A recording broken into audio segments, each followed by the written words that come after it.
sonde solaire Parker a accompli un exploit historique en devenant l'objet fabriqué par l'homme le plus proche du Soleil.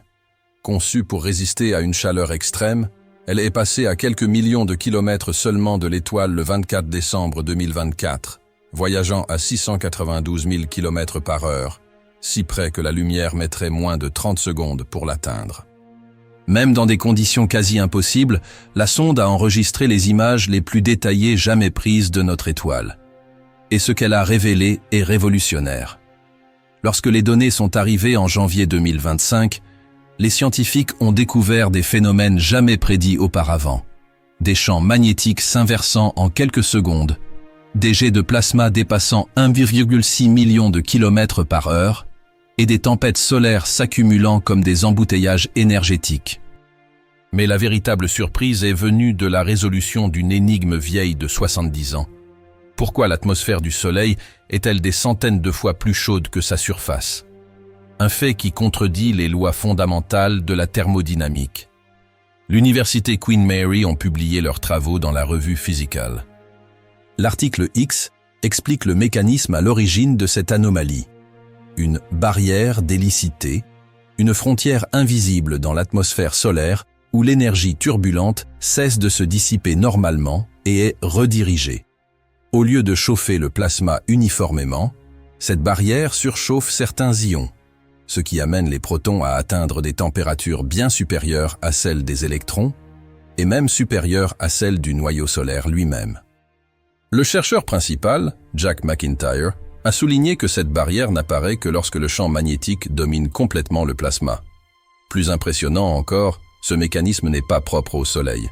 Il se produit probablement dans d'autres étoiles, autour des trous noirs et même dans les régions extrêmes des pulsars, ce qui bouleverse notre compréhension du fonctionnement de l'univers. Parker n'a pas seulement résolu une énigme solaire. Il a révélé un principe physique fondamental qui régit les plasmas dans tout l'univers. Les scientifiques pensaient que la turbulence chauffait uniformément la couronne solaire par dissipation classique. Parker a démontré que la nature a mis en place un mécanisme de sélection, un filtre cosmique, qui détermine quelles particules surchauffer et lesquelles maintenir froides. Ce phénomène n'est enseigné dans aucun manuel. Si les étoiles ne chauffent pas leur atmosphère comme on le pensait, alors les estimations de leur âge pourraient être erronées. Les modèles de formation des galaxies pourraient nécessiter une révision. Nos calculs concernant les zones habitables autour d'autres étoiles pourraient être erronés. Parker vient de bouleverser les règles. Si cela vous fascine, abonnez-vous. Ce n'est que le début. D'autres découvertes sont à venir, et beaucoup restent encore inexplicables. Mais ce n'était que la première avancée majeure. En septembre 2022, Parker a survolé un phénomène théorisé depuis les années 1950, mais jamais observé. Une nappe de courant de reconnexion lors d'une éruption solaire massive. C'était le premier engin spatial de l'histoire à enregistrer ce phénomène. La reconnexion magnétique est l'un des processus naturels les plus violents. Les lignes de champ magnétique d'orientation opposée se rompent en quelques millisecondes. Elles se reconfigurent de manière explosive, libérant une énergie qui alimente les éruptions solaires et les éjections de masse coronale. Les mêmes qui provoquent la destruction de satellites, des pannes d'électricité et obligent les compagnies aériennes à dérouter leurs vols polaires pour protéger les passagers des radiations. Cette théorie existait depuis 70 ans, élaborée par Eugene Parker, l'homme même que la mission honore. Mais aucun engin spatial n'avait encore mesuré directement ce phénomène dans la couronne solaire, jusqu'à Parker. Août 2025, Nature Astronomy publie les résultats. Chercheur Ritesh Patel, originaire du Sud-Ouest, recherche l'Institut mène l'analyse. Ils ont constaté une reconnexion rapide qui a persisté pendant au moins 24 heures après le pic de l'éruption. Les modèles prévoyaient quelques minutes, voire quelques heures.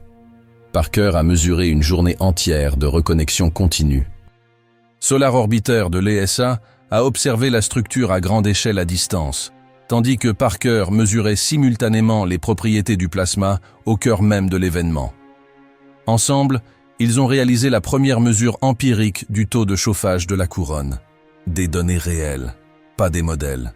Pour les prévisions météorologiques spatiales, cela change tout. Comprendre la durée de la reconnexion permet de prédire quand les tempêtes solaires atteindront la Terre et, plus important encore, avec quelle intensité. Mai 2024 a démontré précisément pourquoi cela est important. Une série d'éjections de masse coronale a frappé la Terre pendant plusieurs jours. Des aurores boréales ont illuminé le ciel jusqu'au sud du Mexique. Un spectacle magnifique, mais un désastre pour les infrastructures. Les communications entre les satellites commerciaux ont été interrompues. Dans tout le Midwest américain, les équipements agricoles guidés par GPS sont tombés en panne, empêchant les agriculteurs de semer à la profondeur adéquate. Les pertes dans le seul secteur agricole sont estimées à plus de 500 millions de dollars. Les vols polaires ont dû être déroutés. Les réseaux électriques ont frôlé l'effondrement. Bill Murda, de la NOAA, a déclaré que les mesures préventives avaient permis d'éviter des dégâts bien plus importants, mais a averti « Nous pourrions avoir des tempêtes bien plus violentes ». Les mesures de Parker nous apprennent à prévoir ces tempêtes. Mais Parker a découvert autre chose. Quelque chose que personne n'avait prédit. Novembre 2018. Les premières données arrivent sur Terre. Stuart Bale, de l'UC Berkeley, qui dirige l'équipe de l'instrument Fields, a décrit le moment où ils ont vu les données pour la première fois. La complexité était hallucinante. Parker a découvert des inversions brusques, des retournements soudains, où le champ magnétique solaire effectue une rotation de 180 degrés vers l'arrière. Le champ se retourne littéralement. Il reste ainsi pendant quelques secondes ou minutes, puis revient à la normale. Et ces inversions sont omniprésentes. Des centaines apparaissent à chaque passage. Les scientifiques s'attendaient à détecter des ondes magnétiques occasionnelles, peut-être quelques-unes, avec un peu de chance. Ils ont constaté une domination totale. Justin Casper, de l'Université du Michigan, était stupéfait. Nous ne nous attendions pas à les voir organisés en pics de vitesse cohérents et structurés. Mark Swisdak, de l'Université du Maryland, était catégorique. Personne n'avait prédit ces virages en épingle à cheveux, du moins pas à cette échelle et en si grand nombre. 5 théories ont émergé presque immédiatement. Le débat reste vif. En 2024, des chercheurs de l'Université du Michigan ont analysé les données de 14 orbites complètes et ont réfuté l'une des hypothèses. Les oscillations en boucle n'existent pas au sein de la couronne solaire. Elles sont fréquentes dans le vent solaire, mais absentes précisément là où se produit le chauffage coronal. Si elles se formaient à la surface du Soleil par chauffage direct de la couronne, elles y seraient omniprésentes. Or, ce n'est pas le cas. Elles n'apparaissent qu'après la formation du vent solaire. Il reste 4 théories. Le débat reste vif. Mais voici ce qui a tout changé dans notre compréhension du vent solaire. En 2024, des scientifiques ont annoncé que les oscillations inverses alimentent en partie le vent solaire rapide. Elles fournissent une énergie considérable pour accélérer les particules jusqu'à la vitesse de libération. Ceci résout une partie du mystère qui durait depuis 50 ans. Comment le vent solaire atteint-il les vitesses observées? Ces structures magnétiques étranges et inattendues ne sont pas de simples curiosités physiques. Elles sont fondamentales pour expliquer comment le Soleil crée le flux constant de particules qui remplit tout le système solaire. Mais la preuve la plus impressionnante provient des images elles-mêmes, des images qui devraient être impossibles. Juillet 2025. La NASA rend publiques les images enregistrées en décembre 2024. Des scientifiques et des observateurs du monde entier découvrent des structures normalement visibles uniquement depuis l'intérieur de l'atmosphère solaire. Des filaments coronaux capturés de l'intérieur vers l'extérieur, ces mêmes panaches lumineux observés lors des éclipses solaires totales.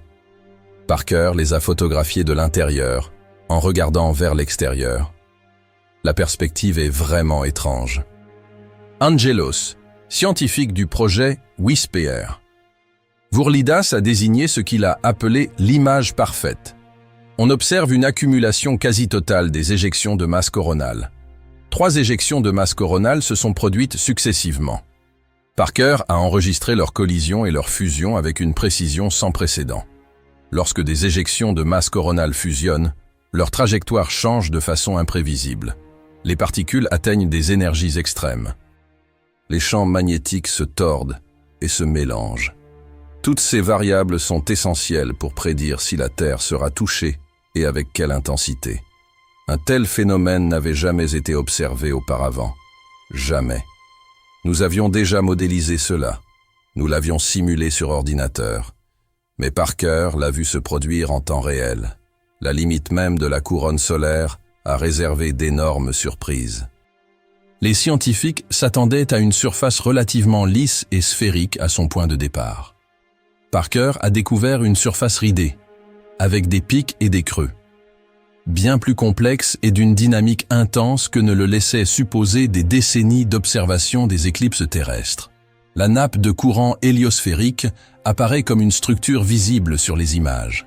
C'est là que le champ magnétique du Soleil change de polarité. Et maintenant, on peut l'observer directement.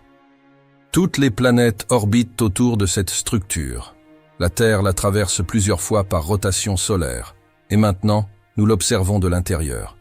Whisper est devenu le premier engin spatial à enregistrer directement l'instabilité de Kelvin-Helmholtz lors d'une interaction entre deux éjections de masse coronale, CMF. Des tourbillons ondulatoires se forment aux interfaces entre des fluides se déplaçant à des vitesses différentes. Une théorie vieille de plusieurs décennies, désormais visible avec une précision photographique stupéfiante. Vourlidas a déclaré qu'il n'avait jamais imaginé que ces structures se développeraient à une échelle suffisamment grande pour être capturées par des images en lumière visible. Parker a également confirmé l'existence de la zone sans poussière prédite, où le rayonnement solaire vaporise les grains de poussière cosmique.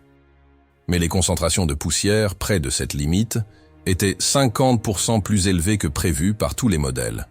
Pourquoi? Nul ne le sait encore. Les événements de septembre 2022 ont encore davantage surpris les chercheurs. Parker a observé une éjection de masse coronale agissant comme un aspirateur cosmique. Cette éjection a balayé des particules de poussière sur près de 9,6 millions de kilomètres. Une observation unique et spectaculaire a confirmé une théorie vieille de 20 ans. Par la suite, Parker a détecté un phénomène suggérant que nos modèles fondamentaux sont catastrophiques à certains égards. Des vents solaires tournant encore en symbiose avec le Soleil à des distances extrêmes. Et elles tournent près de 10 fois plus vite que ne le prévoyaient les modèles standards. Pas 10% plus vite, mais 10 fois plus vite. Il ne s'agit pas d'une erreur de mesure, mais d'un défaut fondamental des modèles qui décrivent le fonctionnement du Soleil. Justin Casper a qualifié ce résultat de « stupéfiant » à la réception des données. Un National Geographic s'est montré encore plus incisif. Il nous manque un élément fondamental concernant la couronne solaire et le vent solaire. Les implications s'étendent à toute l'astrophysique. Les étoiles perdent du moment cinétique par le biais des vents stellaires sur des milliards d'années.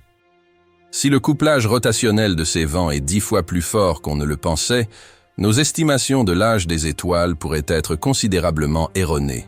Pour la prévision de la météorologie spatiale, cela a des conséquences critiques immédiates. Les éjections de masse coronale ne se propagent pas en ligne droite depuis le Soleil. Elles suivent des trajectoires courbes influencées par la rotation solaire et la structure du champ magnétique. Si ce couplage rotationnel est 10 fois plus fort que ce que nous supposons, nos prédictions de trajectoire pourraient être erronées de plusieurs millions de kilomètres. La tempête de mai 2024, qui a causé 500 millions de dollars de dégâts, n'a pas été plus dévastatrice uniquement grâce à un point d'impact favorable. La prochaine fois, grâce à des modèles basés sur les données de Parker, nous pourrons peut-être prédire les impacts avec une précision suffisante pour éviter tout dégât. Mais l'ingénierie qui a rendu tout cela possible est sans doute la réalisation la plus impressionnante. Survivre à de telles vitesses, dans un tel environnement, devrait être impossible avec la technologie actuelle. Pourtant, Parker y parvient tous les 88 jours. Son système de protection thermique fonctionne à la limite absolue des connaissances en sciences des matériaux. Le bouclier thermique est constitué d'une structure composite en carbone de 11,4 cm d'épaisseur et ne pesant que 72 kg. Il protège le vaisseau spatial de température qui vaporiserait instantanément la plupart des matériaux. Il est composé de feuilles de carbone renforcées entourant un noyau en mousse de carbone, du même type que celui utilisé en chirurgie de remplacement osseux. Ce matériau a été choisi car il est composé à 97% d'air en volume. Le revêtement en céramique blanche réfléchit un maximum d'énergie solaire vers l'espace. Aux alentours de la 10e orbite, les ingénieurs de la mission ont constaté un phénomène inattendu. Le bouclier semble se réparer de lui-même sous l'effet de la chaleur. À chaque passage, la surface devient progressivement plus blanche, augmentant potentiellement sa réflectivité au-delà des spécifications initiales. Personne ne l'avait prédit. Derrière cette fine protection, les instruments restent à une température ambiante confortable de 29 degrés Celsius. Pendant ce temps, à quelques centimètres seulement, la face exposée au soleil atteint environ 980 degrés Celsius. Le gradient thermique est impressionnant. 4 capteurs de lumière positionnés sur le bord de l'écran surveillent en permanence toute fuite de lumière solaire directe. Si un seul capteur détecte de la lumière directe, il alerte l'ordinateur central en quelques secondes. Les roues de réaction pivotent automatiquement pour corriger l'orientation du vaisseau spatial. L'ensemble du système est totalement autonome. Au point de passage le plus proche, les signaux radio mettent 8 minutes à atteindre la Terre. Toute intervention humaine est physiquement impossible. En cas de problème, Parker doit se sauver elle-même. Instrument de la sonde solaire. Le concept de la cage de Faraday est poussé à l'extrême. Dépassant du bord du bouclier, elle prélève directement des échantillons du vent solaire face au Soleil. Ces grilles métalliques deviennent incandescentes à 1650 degrés pendant les mesures, permettant de collecter 146 échantillons par seconde. Pour atteindre ces vitesses records, 7 assistances gravitationnelles de Vénus ont été nécessaires sur une période de 6 ans. Chaque survol a légèrement dévié l'orbite de Parker. La dernière assistance a eu lieu le 6 novembre 2024, à seulement 375 km du sommet des nuages de Vénus. C'est ce survol qui a ouvert la voie à la rencontre record de la veille de Noël. Des découvertes inattendues continuent d'émerger à chaque orbite. Les événements impliquant des particules énergétiques se sont révélés bien plus nombreux qu'on ne l'imaginait. Les instruments de Parker ont enregistré de nombreuses petites tempêtes de particules énergétiques si faibles qu'elles disparaissent complètement avant d'atteindre la Terre. Nous ignorions leur existence. David McComas, de Princeton, a exprimé une véritable stupéfaction face à ces données.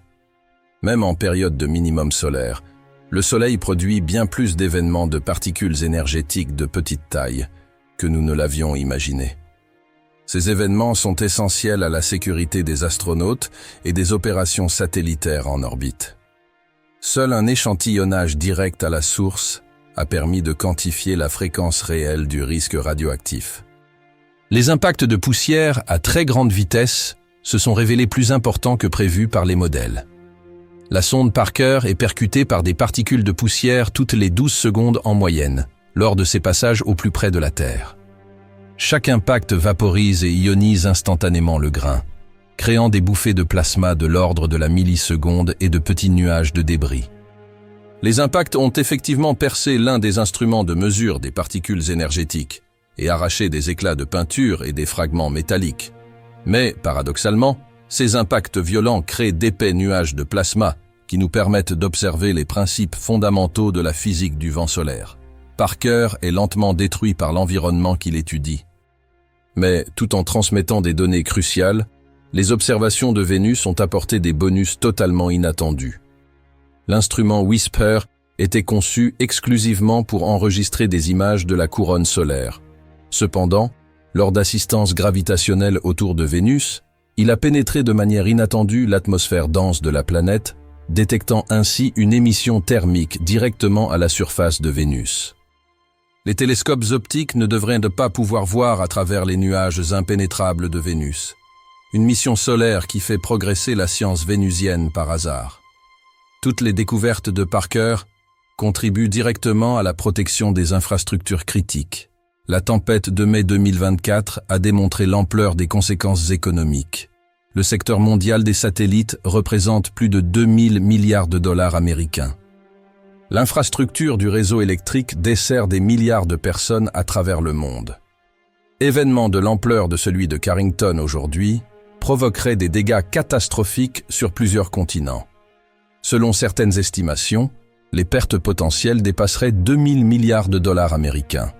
L'agriculture de précision, qui repose sur le GPS, génère plus de 40 milliards de dollars américains par an. L'aviation effectue plus de 100 000 vols par jour.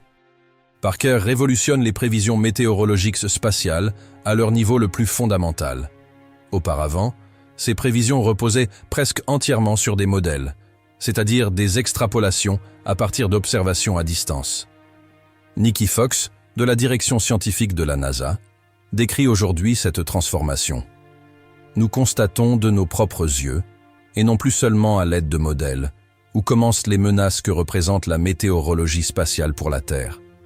Comprendre le moment de la reconnexion magnétique permet de prédire l'arrivée des tempêtes solaires.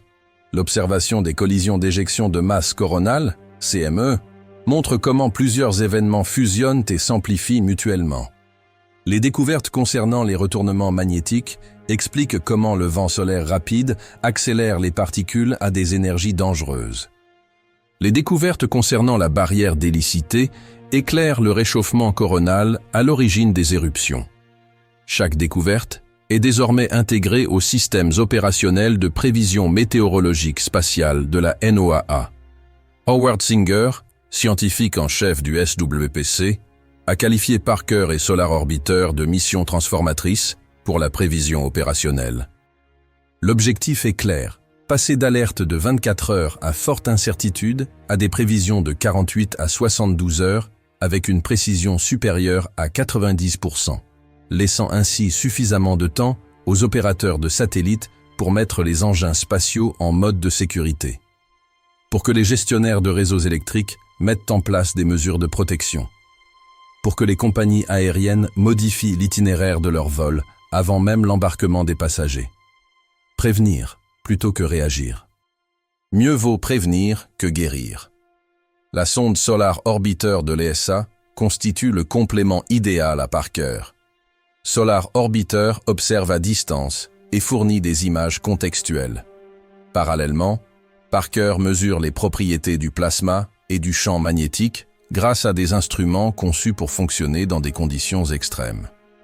Les campagnes coordonnées de mars 2022 et mars 2024 ont démontré l'efficacité de ce partenariat. Solar Orbiter. Il a pivoté pour permettre au capteur Parker d'entrer simultanément dans son champ de vision. Ceci a rendu possible la première mesure combinée de l'histoire. Il en résulta la première mesure empirique du taux de chauffage turbulent de la couronne solaire. Des valeurs réelles, pas des modèles. Scientifique du projet solaire. Le scientifique de la mission Orbiter, Daniel Müller, a souligné l'importance de cette découverte. Il s'agit d'une étape scientifique majeure, dit. Ces travaux représentent un pas important vers la résolution du problème du chauffage coronal. La sonde Solar Orbiter atteint des inclinaisons toujours plus importantes pour observer les régions polaires du Soleil, berceau du vent solaire rapide et lieu de génération des champs magnétiques qui régissent l'ensemble du cycle solaire. Parker demeure plus proche du Soleil que n'importe quel autre engin spatial dans l'histoire. Ensemble, ils dressent un portrait tridimensionnel de l'atmosphère solaire, chose impossible à partir d'un seul point d'observation. Parker a achevé sa 24e orbite en juin 2025, la dernière approche prévue de la mission principale. Mais le vaisseau spatial demeure en excellent état. La NASA a approuvé le financement jusqu'en 2030 pour la poursuite des opérations. La sonde continuera d'effectuer des survols rapprochés tous les 88 jours. Observez le Soleil durant la phase décroissante du cycle solaire 25. Une phase souvent marquée par des événements d'une intensité extrême, parfois même les plus forts de tout le cycle. La mission prolongée de Parker pourrait permettre d'enregistrer certaines des éruptions les plus puissantes jamais observées. Grâce à une proximité sans précédent, le système de protection thermique fonctionne mieux que prévu. Il dispose encore d'une marge de sécurité importante avant d'atteindre ses limites de conception. Les 4 instruments continuent de fonctionner normalement. Aucune panne. Aucune dégradation de la qualité des données. À terme, le carburant des propulseurs s'épuisera. Lorsque cela se produira, Parker ne pourra plus maintenir son bouclier thermique pointé vers le Soleil. Le vaisseau spatial commencera alors à tourner lentement Et, pour la première fois de la mission, ces instruments seront directement exposés au Soleil. Sans protection, le vaisseau spatial se désintégrera rapidement sous l'effet direct du Soleil. Les scientifiques de la mission qualifient cela de fin poétique. La sonde se consacre entièrement à sa mission. Elle est totalement absorbée par l'étoile qu'elle a étudiée de si près. À votre avis, que découvrira Parker ensuite? Partagez vos prédictions dans les commentaires avant la prochaine publication des données. Malgré des découvertes majeures, des questions fondamentales demeurent sans réponse. Le mécanisme complet du chauffage coronal n'est pas encore totalement élucidé. La barrière d'hélicité explique le chauffage préférentiel des ions. L'interaction de ces mécanismes dans différentes conditions coronales fait encore l'objet d'études. La formation de ces structures en boucle a donné lieu à 5 théories concurrentes lors de leur découverte. La percée de 2024 en a éliminé une. Mais 4 théories plausibles subsistent. La communauté scientifique demeure divisée. 2 types de vents solaires lents ont été identifiés comme distincts. Mais les mécanismes physiques fondamentaux qui expliquent l'origine de ces vents si différents ne sont pas encore pleinement élucidés. L'expérience de Parker laisse penser qu'il faut s'attendre à l'inattendu à chaque nouvelle orbite. Les scientifiques publient encore les résultats des premiers survols de 2019. Les données sont extrêmement riches. Les orbites futures pourraient révéler la physique des éjections de masse coronale furtives, CME. Parker a effectué son premier vol furtif de CME en 2018. Ces éruptions sont visibles au coronographe, mais ne présentent pas de signes évidents à la surface solaire. Leur prédiction s'avère donc particulièrement complexe. Si Parker en observe une lors d'un passage au plus près du Soleil, les mesures pourraient enfin permettre d'expliquer ce qui les différencie physiquement. En mai 2025, on a découvert que la fusion d'îlots magnétiques propulse les particules à des énergies 1000 fois supérieures aux prévisions. Si Parker traverse directement une région de fusion active, des mesures inédites pourraient révéler des mécanismes d'accélération qui n'agissent que dans des conditions extrêmes, à proximité du Soleil. Le schéma se dessine déjà clairement. Chaque approche révèle des phénomènes que personne n'avait prédits. L'évaluation d'Eugene Parker à 92 ans reste valable. Il faut toujours s'attendre à des phénomènes surprenants lorsqu'on voyage dans des régions où aucun engin spatial n'a jamais mis les pieds. Parker n'a pas seulement répondu aux questions. Elle a révélé combien nous n'aurions même pas pensé à nous en poser. Juin 2025. La NASA et le laboratoire de physique appliquée Johns Hopkins ont reçu le trophée Robert G. Collier 2024, la plus haute distinction de l'aéronautique américaine. L'administratrice par intérim de la NASA, Janet Petro, a souligné l'importance de la mission. Les recherches novatrices menées dans le cadre de cette mission redéfinissent les manuels de sciences solaires. Cet exploit survient plus de 60 ans après la prédiction théorique d'Eugene Parker en 1958, une prédiction que les critiques avaient initialement qualifiée de trop spéculative. Parker avait 91 ans au moment du lancement et a assisté de ses propres yeux au décollage d'août 2018. Les premières données de la sonde solaire Parker ont révélé des phénomènes solaires inédits, confirmant les prédictions audacieuses d'Eugene Parker, qui a vécu assez longtemps pour voir le lancement de la mission portant son nom. Aujourd'hui, les scientifiques plaident pour le lancement d'une sonde polaire encore plus performante afin de comprendre comment le Soleil génère son cycle magnétique. Parker s'est approché du Soleil plus près que n'importe quel autre engin spatial dans l'histoire et a révélé une physique totalement inattendue. La barrière d'hélicité expliquant le chauffage extrême de la couronne, la reconnexion magnétique observée directement, les retournements dominant la région solaire, le vent tournant 10 fois plus vite que prévu et les éjections de plasma s'accumulant comme jamais auparavant. Ces découvertes transforment les prévisions météorologiques spatiales et protègent des infrastructures vitales, satellites, réseaux électriques, agriculture et aviation. La mission se poursuit au moins jusqu'en 2030, avec des plongées dans la couronne solaire tous les 88 jours, où elle enregistre de nouveaux phénomènes qui remettent en question les modèles établis. Parker a démontré que le Soleil fonctionne selon des mécanismes insoupçonnés. Protégé par un bouclier thermique qui le maintient en vie à quelques centimètres seulement de température capable de faire fondre l'acier, Il continue de fournir des données qui redéfinissent la physique solaire. Et chaque passage rapproché promet des surprises encore plus grandes.